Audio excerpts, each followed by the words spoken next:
Dear friends, tonight is all about you.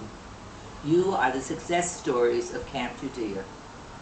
You have taken a dream that was born in the foothills of North Carolina and turned it into a community of young Zionists, a microcosm of Jewish life and Israeli culture.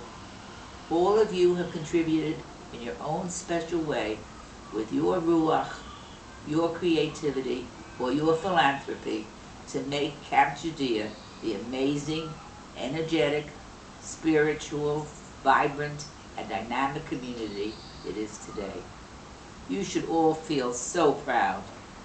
50 years ago, all this was just a dream, but some very caring, influential, and forward-thinking people took the dream and turned it into reality. The result speaks for itself. You have shown us all what a Zionist camp can instill in a child: passion and love of their Jewish heritage, the Jewish people, and the state of Israel, of course. Our camp was actually conceived in 1960. The Southern Zionist Youth Commission was composed of Hadassah women and ZOA men who supported young Judea in the southern states. Together, we dreamed of creating a Jewish Zionist camp in the South. The original search committee, composed of Lila Reisman, Roz Soltz, Herman Popkin, George Stern, Henry Burnby, and Malcolm Mintz, found that there was indeed a closed Camp Carlisle right in Hendersonville, North Carolina, that would suit our needs.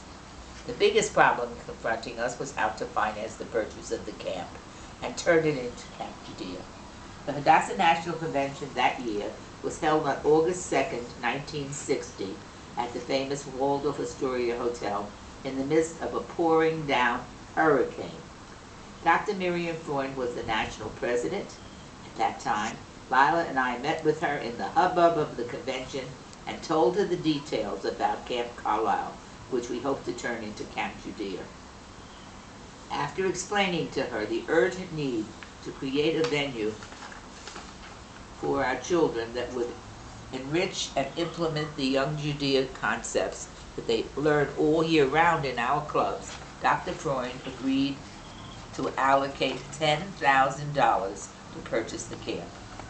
At that point, Lila and I decided to ask 10 ZOA men to each loan the project $1,000 so that we would have the $20,000 we needed to purchase the camp. The men were from Knoxville, Chattanooga, New Orleans, Atlanta, and Miami.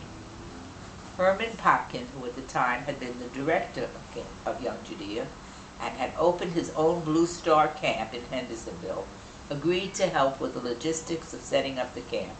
He worked on all the details from August to the following June of 1961, when we finally opened the camp. We loaded a bus full of excited and energetic young Judeans in Miami as I traveled to meet Lila and the other children who would become the first campers at Camp Judea that summer of June 1961.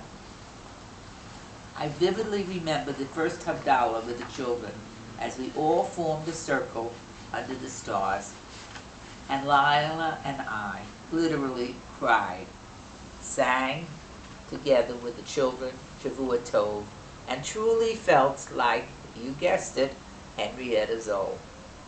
We had a most successful summer, and word spread throughout the South about our wonderful camp, which had been anticipated for so very long. When we sent out our evaluations to the parents of our campers,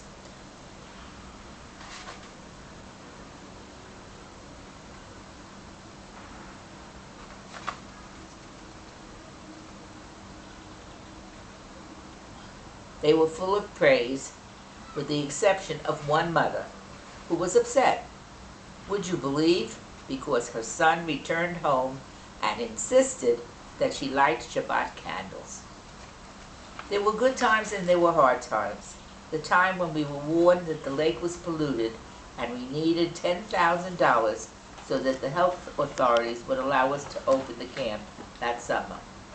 I called one of our benefactors from Clearwater, Marshall Kent, who had sent his 4 sons to camp And when I told Marshall how badly we needed the money, the check was in the mail the very next day. We are extremely proud of the 50 years we have had, and we want to thank all of you who have built this camp, both financially and spiritually, and all the generations who will continue to build this amazing camp. Camp Judea is here today because of each of you, and because all of us together have done it. Forward together, we're building Camp Judea hand in hand. We proudly sing our cheer. I can't be with you tonight in Hendersonville, but you are still all in my heart.